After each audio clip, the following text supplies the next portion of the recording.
Welcome to the Black Entrepreneur Experience podcast, inside the business, buzz, and brilliance of Black entrepreneurs. Here is your host, Dr. Frances Richards. What happens in Vegas goes all over the world on Black Entrepreneur Experience episode number 290. Thank you for joining us as we elevate the Black Entrepreneur Experience by interviewing CEOs, thought leaders, innovative thinkers, and Black entrepreneurs across the globe.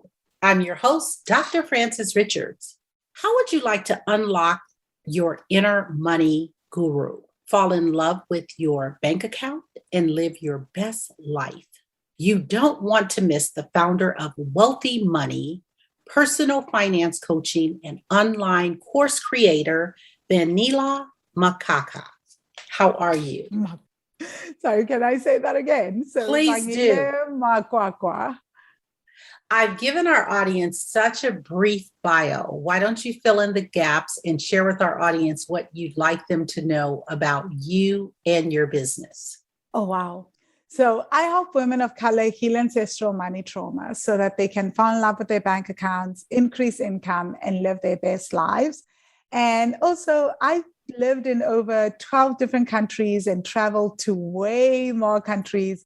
I've been traveling for the last 16 years, living in different countries in various continents. So I've lived on 5 continents. It's been awesome. And I've been growing my business ever since. So that's what I do in a nutshell. Oh, and I'm also the author of Heart, Mind, and Money, Using Emotional Intelligence for Financial Success. Wonderful, wonderful. And you're a podcaster? Oh, yes. I also run 2 podcasts. I have the Money Magic podcast, which is basically a resource to help people heal ancestral money trauma and start unlocking ancestral money wisdom. And I also have a podcast, the Property Magicians podcast. This is a podcast really for anyone who is interested in figuring out how to start investing in property on the African continent. So we've got guests from Nigeria, Lesotho, Botswana, South Africa, all sharing about different ways that they've invested in property in the continent. We've also had like an American guest who shared his story about how he became a property investor in South Africa and is now doing stuff in Morocco, and his journey about investing in property in the continent. So it's been awesome. Talk about starting your business. What is some advice you wish you knew before starting your business? The advice that I wish I'd been given was get your mindset right. So I went and I did what everybody told me to do, right? Well, what I thought you need to do to run a successful business. I did my business science finance honors degree at UCT here at the University of Cape Town. Then I went to Boston, Massachusetts, and I did my MBA at the Simmons School of Management, and I did a certificate in entrepreneurship at the Simmons School of Management, graduated, and instantly started having panic attacks around money when I started my first business and got so depressed, couldn't get out of bed. And now I'm in a foreign country in the US, and my whole family is thinking, oh my gosh, she must be doing so well. She's a traveler, she's traveling. Oh, she's got an MBA. She must know what's going on with her business. Meanwhile, my business was really, really not doing well. How I ended up getting $60,000 in debt was I was taking out credit cards, because in the US, and I still love this about the US, is that it's so easy to get credit. It is, oh my gosh, it is so easy to get credit cards in America. I love it. Although I now no longer own a credit card. And I haven't owned one for 6 years, but it was awesome. So I just ended up getting all these credit cards. And I was like, oh my gosh, everyone talks about how like all these guys from Google, Amazon, everyone started in their parents' basement. And I just have to sleep on my friends' couches and use credit cards to pay for everything. And that's how I'm going to build a successful business. Well, long and short of it, the financial strain of everything really led me into this really deep, deep depression. And the way that I started really building with my current business with Wealthy Money, I then went on to do 2 more businesses, which also didn't do well. But by then I was in a better state and I could pivot and see what it is that wasn't working. And they were at least making some money. I wish someone had told me to just work on my money trauma, that so much of my business would have shifted if I just worked on my fears around handling money, managing money, talking about money, because I couldn't sell because I didn't want to talk about money, right? I couldn't talk about my products to clients because at some point I knew they would ask me to talk about money and I didn't know how to do that. So I ended up actually having panic attacks around money. Anytime I had to touch money or withdraw money or talk about money, I'd have panic attacks. So I would and this was when I was all living in Boston, I would have 3 or 4 panic attack incidents in a day, and all that was related to money and my fear of dealing with money and having to talk about money and handling money. And as an entrepreneur, you need to deal with that stuff. It would take me maybe a week to send out an invoice to someone. I would pace up and down and I'd be like, oh my God, they're going to think I'm greedy. Oh my God, how do I invoice this? And then to follow up on the invoice, oh my gosh, how do I follow up on this? Or to say, oh no, I require you to pay for my online courses or my coaching upfront or for any of my speaking events upfront. I prefer that to happen or at least pay a 50% deposit. I'd be like, oh my gosh, I can't do this. Oh. And then by the time I actually respond to an email or a query, it's already they've already moved on to another person because it's taken me 3 days of pacing and fear and being in my body. So I just wish someone had just told me that from the jump, honestly. What was that aha moment that you knew you got that breakthrough? The aha moment for me was being able to draw up a spending manifesto. I don't use the word budget, and starting to pay off debt. So I was $60,000 in debt, and I'd been living in the US at this point for about 4 years. And then I started doing all this inner work around money and my nervous system and just focusing on releasing that panic. And for the first time ever, I was able to sit down, look at my income that was coming in from my business, and just write down where my money was going to go. And then also draft all the debt that I had. At this point, I owed. So here's another thing. I owed family and friends. I always say this, if you were my family member or my friend, I owed you money and I probably wasn't answering your phone call because you wanted your money back. So that was maybe for years, that was like that. So 2 things happened. So there was that. I drafted the spending manifesto. Then I drafted an entire list of all the people that I owed money to. And then, shock of shocks for family and friends, I reached out to people and I was able to say, I am going to pay you back. Remember from 4 years ago, you borrowed me X amount. I'm going to pay you back this money in this time period. And I don't think people actually believed it. And I did it.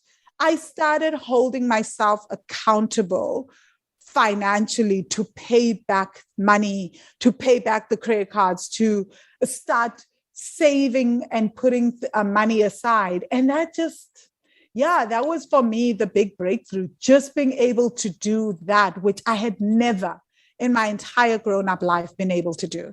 You talked about credit cards and how easy it is in the USA to get credit cards. Would you recommend that? No. No.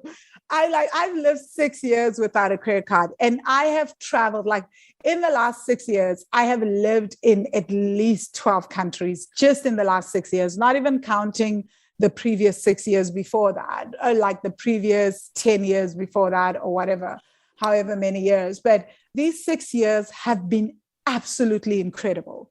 Just knowing that whatever I spend is money that I can make, and what I've seen. So here's the big mindset shift that I have seen, right? And also I've spent a lot of time living in Asian countries and places like in Sri Lanka where credit cards are not a big deal. They're not readily available to the general public and everything happens via cash.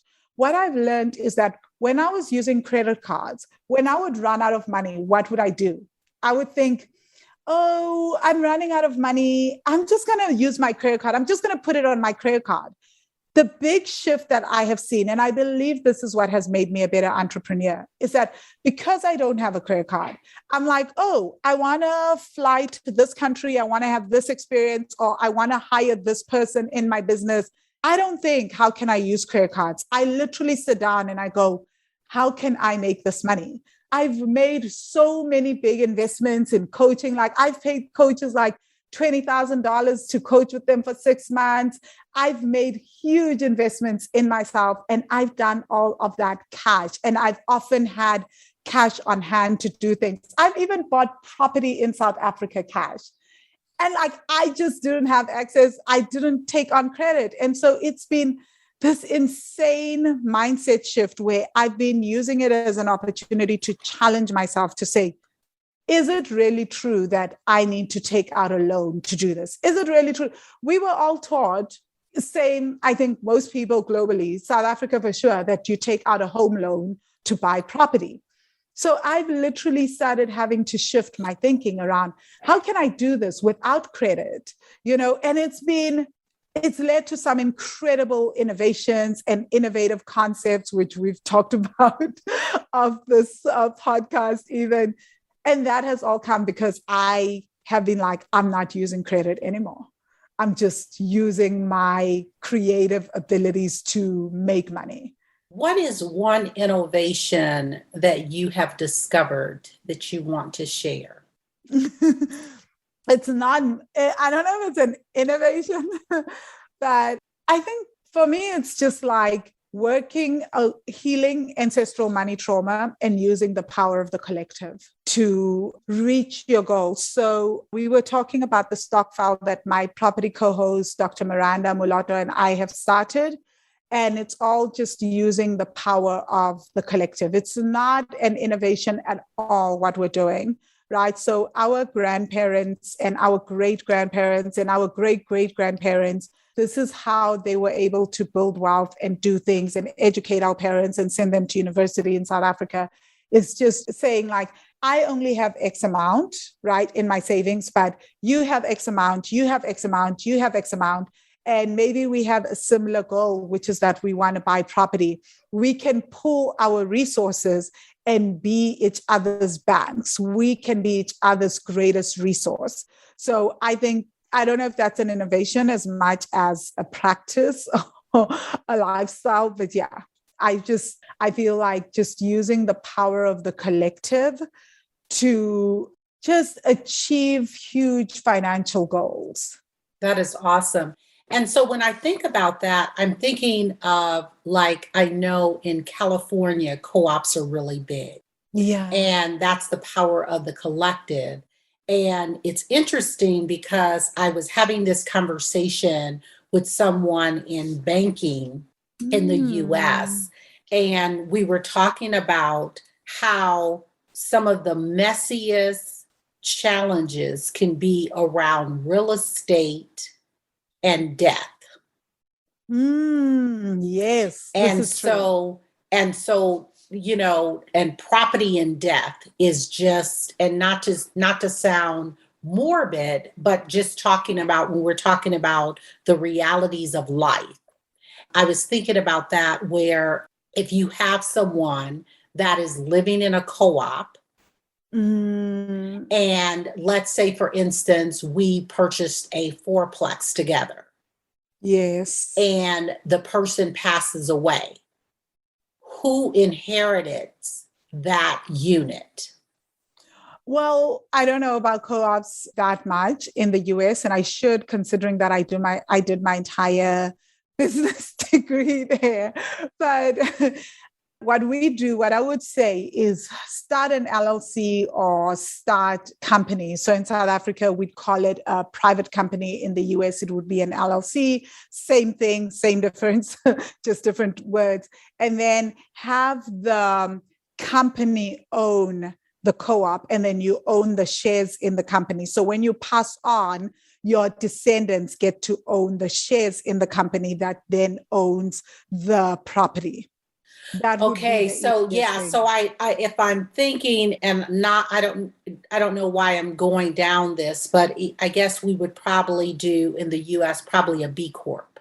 Yes. So you could do a B Corp. And I don't think you can do, why am I also thinking of S Corps? We'd Yeah. have to look through that. Yeah, that's an interesting Yeah. that's great how you were saying that.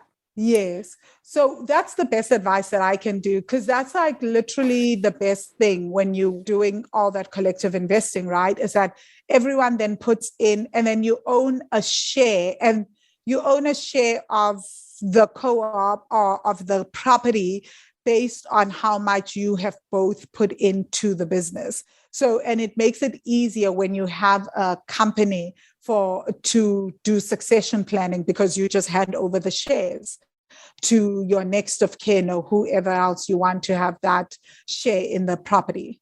And then if in fact you do not designate someone, does it go back into the company, or is that going to create a legal challenge? That would create a legal challenge, actually. So one of the things that a lot of the collective investment schemes in South Africa do, the stock files, is that we ask you to tell, like they will ask you, especially when they form the company, what do? You have to fill in a form. What happens in the event of your death? What do we do with these shares? Because they're trying to avoid that icky situation. And I guess it would also be locked up. So most people in South Africa don't leave wills, right? And this is why now a lot of the companies that I guess like a lot of Black people are starting, we have that to say, what do you want to happen? What must happen with this when you pass on?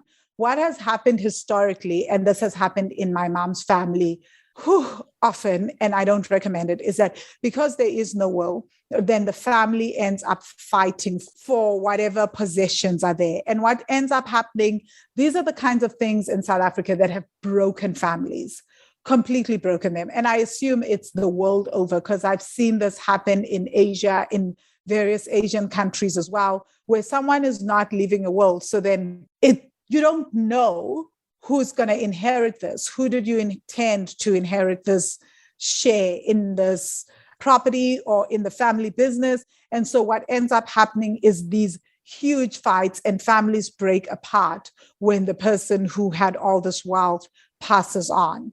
You talked about pivot. Talk about pivot, the pandemic, and profits. Okay, so pivoting, I think, is really crucial in a business, because what happens is that I may start a business in one thing, but as the business grows and I grow, I may find an opportunity somewhere else. But if I just keep staying in this little bubble and not taking advantage of the other opportunities, then my business will stall. So with COVID, for example, one of my biggest income streams was coming from retreats. And I would do retreats in Vietnam, in Thailand, in Sri Lanka, and people from all over the world would come to these retreats. And retreats are really nice money, I have to say. So it's really nice. And it's also such a nice stream of income, because you're traveling, you're planning everything, you're planning events, etc. But then when COVID happened, literally the shutdown happened in Vietnam 1 month before my Vietnamese retreat was scheduled to happen. And I had 3 retreats booked in 2020. And I had to cancel all 3 retreats and refund people. So now that means that I literally lost an extra stream of income that was making me about anywhere from $75,000 to $100,000 in a year. So I had to let that stream of income go. And so I had to learn to pivot and say, how do I then pivot in such a way that that stream of income, I still make it in my business and I continue to grow this business so that the business doesn't tank and I remain in business. So how I had to pivot was to just say, okay, one of the things that I haven't really been doing, and I've been like, oh yeah, the retreats do well and my one-on-one coaching is great, is my online courses. So I had to literally pivot and relook at how I run my online courses, how I market them, change so many things in terms of my online courses, my pricing, how I market everything. And just by doing that, I was able to replace that stream of income that I lost from my retreats and just make the money back through my online courses and growing that part of my business. So I think if I didn't pivot and I was like, oh, I'm going to wait out the pandemic. Well, it's been a second year. We're almost at the end of 2021. I still haven't run retreats because of what's happening globally. I would have had 2 years where I've lost that much money in my business that isn't replaced or isn't coming through any other product or service in the business. So I think by pivoting, I mean, just being agile and flexible in how you run your business and make your income in the business. Talk about becoming a course creator and your courses. Okay, so this is interesting. I always wanted to run online courses. The very, very first time online courses became a thing. And I didn't know how to create great online course content. I thought like being an online course creator is you just show up, you share, you teach what you know, right? And because I do a lot of work around trauma, I didn't know how to have people go through their journey and heal. So I actually took on an 8-month teaching job in South Korea, teaching English, to go and learn how to be a teacher, like all the different teaching modalities. And I taught high school in South Korea, and that's how I ended up really becoming a true online course creator, because I started to realize that when you are dealing with many different people have different styles of learning. Some people learn through audio, visual, reading, like being in the body, feeling into their bodies. So my courses take into account all the different ways that people learn. And I also didn't understand anything about learning objectives. I would just create lessons. And so now I understand that when every single lesson that is in my course is there because it has a very specific objective. And I can refer clients to each lesson and say, hey, in this course, at this particular lesson will help you with this particular issue in your business. So I think being an online course creator, you have to take into account that different people learn differently, different people learn at different paces. And also every single lesson that is there is not just there because I love to hear myself talk, right? So not because it's great to hear yourself talk, but because there's an actual objective for this lesson. There's a reason for it being there. And if someone's interested in your course, tell them about how they can get your course and which course. Yes. So if you're interested in the course, I recommend my Creating Money Magic course. This is my signature course. It is the course where I take people who have just always been in a work environment, in a corporate environment, and I help them create a consistent stream of income of $2,500 or more every single month in their business. So they can start off in the side business, they create that much, and as the business scales, they can go full time. So that course is looking at healing ancestral money trauma. So it's 2/3 doing a lot of healing the nervous system, regulating the nervous system around money, healing our ancestral trauma around money. And then 1/3 of it is the practical stuff around building a business, setting up funnel, marketing, all that stuff. But a lot of it is the 2/3 is around healing the things that you didn't even know were an issue that are stopping you from up-leveling and scaling. And you can check out the course at wealthy-money.com/money magic. Again, wealthy-money.com/money magic. If we're not open for registration and you're asked to get on the waiting list, sign up for the waiting list, and then you'll get access to a 7-day free training course around unlocking ancestral money wisdom. So you'll get that once you sign up for the waiting list when we're not open for registration. I want you to have a monologue, and I want you to name this person, living or not, that has inspired you so much. Who is that person, and what are you saying to them? I feel so teary. It's my maternal grandmother. I miss her every single day. So I would tell her, I miss you every single day. And despite everything that has happened, that happened in our family and all the trauma, I use everything that you taught me, like in being a better human being. Thank you for teaching me to read. Thank you for teaching me to fall in love with people's stories. If it weren't for you teaching me to fall in love with people's stories, I wouldn't be where I am. I wouldn't be the traveler that I am. I wouldn't have made the connections that I've made globally. It's because I'm willing to listen to people, to hear people out, all that. Thank you for teaching me to swim, because that has often broken so many barriers for me in so many different countries, that I can swim, go to the beach, relax. Thank you for teaching me to love food. Because of my love of food, I have had the most incredible retreats. Thank you for teaching me to love beautiful spaces, and for teaching me to be generous with all guests and visitors, because I don't know if that came naturally to me, but because you taught me that, I've learned how to serve. And thank you for teaching me that I should always be of service to people, because that has been what has made my business such a success.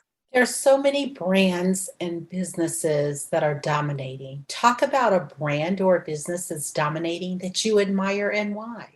Oh my gosh. I'm a foodie. I love food. So there's two brands that obviously I love a lot.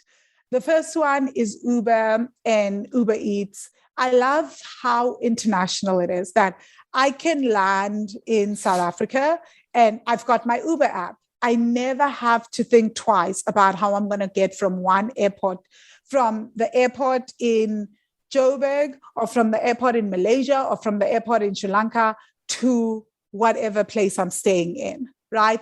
For me, that is incredible. And I love that they didn't do anything apart from, again, the power of the collective, right? They just got people that had a similar problem together and they said, hey, we're going to be the marketplace to connect you to the passengers. Sign up with us and we get you your passengers. And I just love how it's consistent in every part of the world. This has been amazing. That for me, I know doesn't matter what I do, as long as I have my Uber app, I will arrive at 4 a.m. in Goa. And this has happened to me. And I'm just like, Uber, let's see if Uber works and if I can get from one place to the next and I can trust it.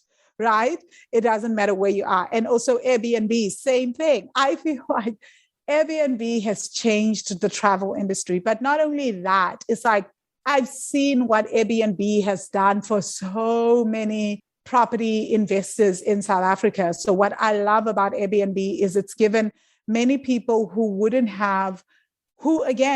be able to access home loan financing, the opportunity to go rent a property and then be a landlord, sublet the property to someone else and start making an extra stream of income.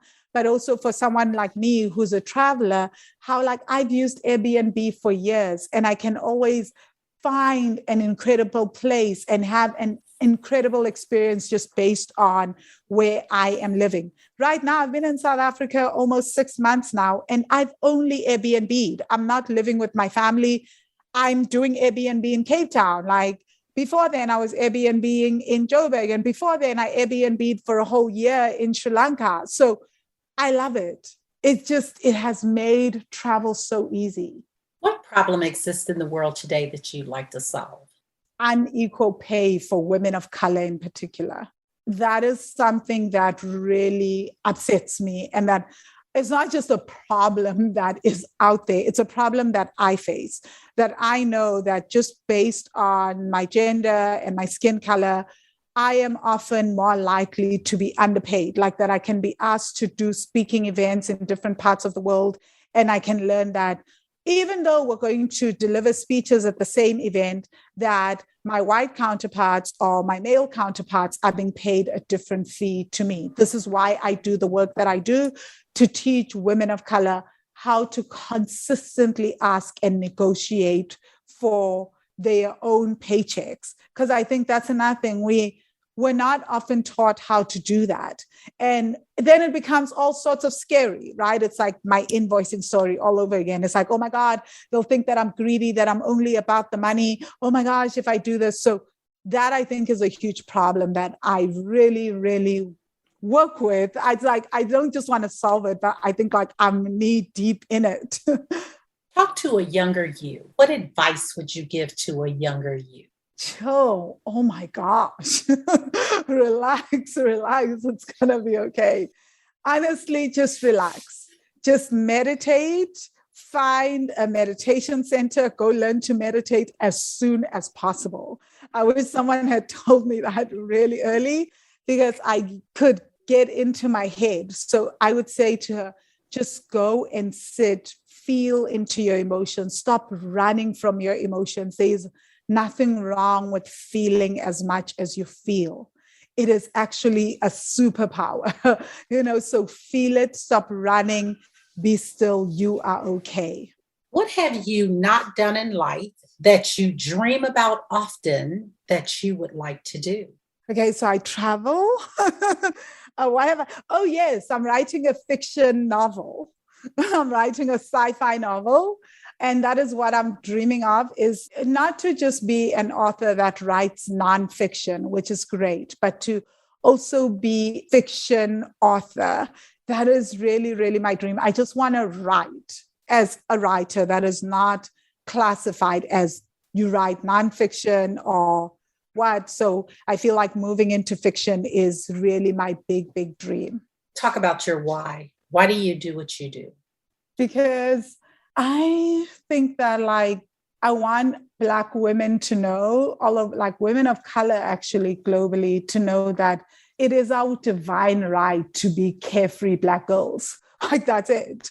That we don't have to live up to someone's idea of what it means to be successful or what it means to be in this body. So for me, I do it so that I can hold space for other Black women that want to do the same thing and be carefree Black girls, gallivanting around the world, meeting new people, making money, doing what they truly love and believe they are here on this earth to do. Let's think about the last 30 days. What was your biggest win? Oh my gosh, launching the stock fell. Of course, launching the real estate investment fund.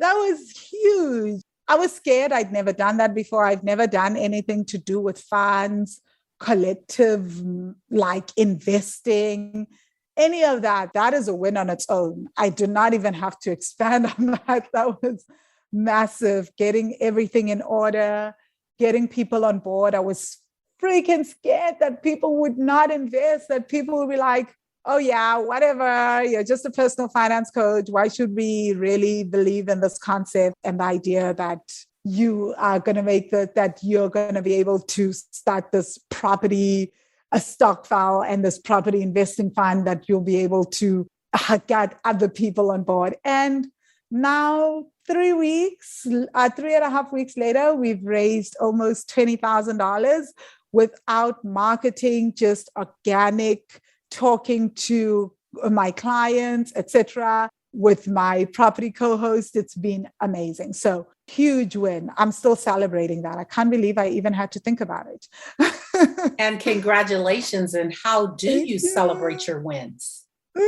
Right now, I've been really resting and focusing on having my favorite meals, talking about it. Also, we've been keeping it very silent. We go fully public and open it up to the rest of the world and the diaspora and everything on November 4th. So it's just been sitting with it, talking about it, setting intentions, just really, really marinating in this feeling of just oh my gosh, it's actually being done. And I don't know how to put this, but one of the things that I struggle with is honor, really owning that, listen, you're doing this, because I live in fear that the rug will be pulled from under me and that, oh my gosh, it's still early days, I will fail. So really like sitting with that and owning it and doing things like this, where I'm like, I am talking about it and owning that we are doing this. So that in itself is a form of celebration for me. And if someone is interested in investing and finding out more information, how can they find out? Oh, it's easy. Just go to wealthy-money.com/Stokvel. So Stokvel is STOKV as in vase for vase, E as in echo, and L for love. So Stokvel. Thank you for that. What drives you every day to continue doing what you're doing? For me, it's just, I want to have kids. I want to have kids one day, and I want my children's lives to be different to my start in life. I want them to have a different life experience and to have it a little easier than it was for me. So literally that's what drives me. And I want my nieces and nephews to have the same. I want them, when they finish university, to never wonder. Like, we have a very high rate of unemployment in South Africa. So I want that one day there's the option where they can say, hey, my aunt will hire me. I can submit my resume to my aunt, and that they know that they can do their own thing, that they are not beholden to institutions that don't value them. And it's already, I've seen it happening, like with my cousins, with my siblings. We have these conversations and I keep reminding them, you get the option to do your own thing. Like, you are not beholden to institutions that treat you as less than. If you feel like you are not valued, you can go start your own thing, and that it's possible. We don't have to starve as entrepreneurs. We don't have to remain forever unemployed, waiting for someone to hire us. You can do it too. So that's why I do this. Talk about business continuity. What is your highest risk as a business owner? My highest risk as a business owner is literally making a consistent stream of income even now. Like, I think my business is not at the point where, say, if you don't make money after 6 months, we could survive with like less revenues, right? And dips in revenues and all that, because there is a kind of little cushion there. But my worry is what happens if after 6 months, something drastic happens and my business faces something that like requires more than 6 months to overcome. So that I feel is one of my biggest risks. And I worried about that when COVID started. But since we're like in the second year of COVID, I feel like, okay, it's fine. Like, I'll find a solution either way. Like, I'll pivot in a new way that I may not even know. Talk about mental health and managing your business. It is everything. Like I said, I struggled with depression for years and years. And for me, what I learned from the first business, when I couldn't get out of bed and I was having panic attacks and I couldn't eat, and just everything was just like going wrong. And actually, my body was physically sick. My body started to fail under those circumstances. I feel like mental health is key to any business owner, that like, if we don't take care of our mental health, then you will not be able to run the business, because at some point, your mind and your body work in tandem. At some point, the mind, the psyche, or your body is going to fail and force you to take care of yourself, so that you then have to take care of yourself, and that will impact your business either way. So I'm a big believer in always doing things every single day for my mental health. So I meditate daily. I have a personal trainer that I work out with 3 times a week. So I take care of my body. I do yoga 3 times a week as well.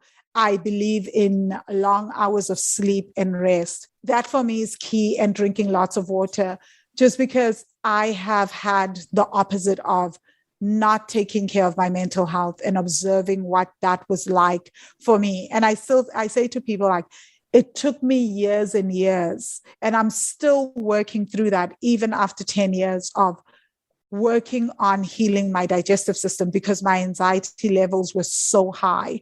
It absolutely impacted my digestive system. So take care of your mind, of your mental health. It is so key, not just for your business, but just for you as a person to show up better in relationships, in every aspect of your life. What is your zone of genius? I feel like my zone of genius is when I'm connecting to other humans, when I'm listening to them, when I'm responding to certain things, when I'm sharing what I know, anything to do with human connection. That is where I really think I shine. And what is your weakness as an entrepreneur? I think I get overly emotional. I'm very impatient and I can get really annoyed at some of the smallest things. Thus, the need to constantly meditate. Like, I'm the kind of person who will throw out the baby and the bathwater. It doesn't matter how much money is involved. I'll be like, I don't care, just everything. So that is my biggest challenge. That is my biggest weakness. And I'm constantly working on it. If you conducted this interview, what is the one question you would have asked yourself? I want you to ask the question and answer it. How do you do difficult things? Things that are difficult and that you don't want to do in your business. My answer would be, I hire people that are better than me at those things. And I also cut myself some slack. So if I absolutely need to do that thing and I can't hire someone or get the support that I need, I do it in bite-sized chunks. I do it in small bite-sized pieces. And when I need to rest, I rest. I've learned not to quit because something is difficult. So I take breaks, I rest, and then I come back to continuing. So to do the thing. We've come to the part of our interview. It's called Fun Facts Lightning Round. I'm going to ask you a series of questions, and I'd like you to give us very quick answers. If there's something you desire not to answer, feel free to say pass. Are you ready for the Fun Facts Lightning Round? Oh, yes. Your first job? Waitress. Your favorite color? Yellow. The last movie you saw? Black Widow. You relax doing what? Sleeping and doing yoga. Your favorite singer or rapper? Rihanna. Your favorite dance song? I Get Busy by Sean Paul. What food you eat every week, no matter what? Bananas and kale. I love those foods. Your favorite month?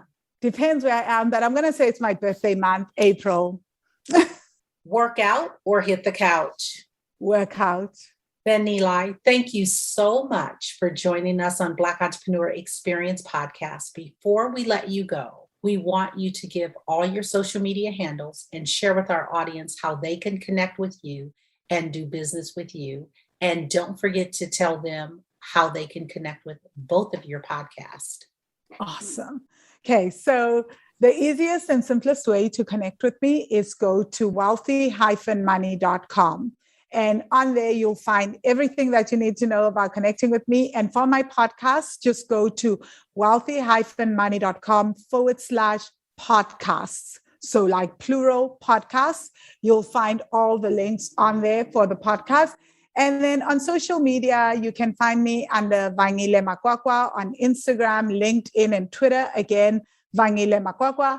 And I'm pretty sure Dr. Francis is going to put this in the description so you guys can find it in the show notes how to spell my full name. On Facebook, just look for Wealthy Money. Yeah, and feel free to message me on the website. There's a contact box. Just send me an email. People do. Like, I get tons of emails every day, and I try to respond to as many of those emails as possible. Do give me a few days, but I eventually do respond to every email. I kind of pride myself on that because, again, like I said, connection, my zone of genius, right? Thank you. That's a wrap. Thank you so much, Dr. Francis, for having me. Thank you for listening and subscribing to Black Entrepreneur Experience. We would love for you to leave a review and rating on iTunes and share with your friends. For show notes and more episodes, go to www.beepodcast.com. Join us next Wednesday, and remember, green is the new black. So keep your bank accounts and your business in the black.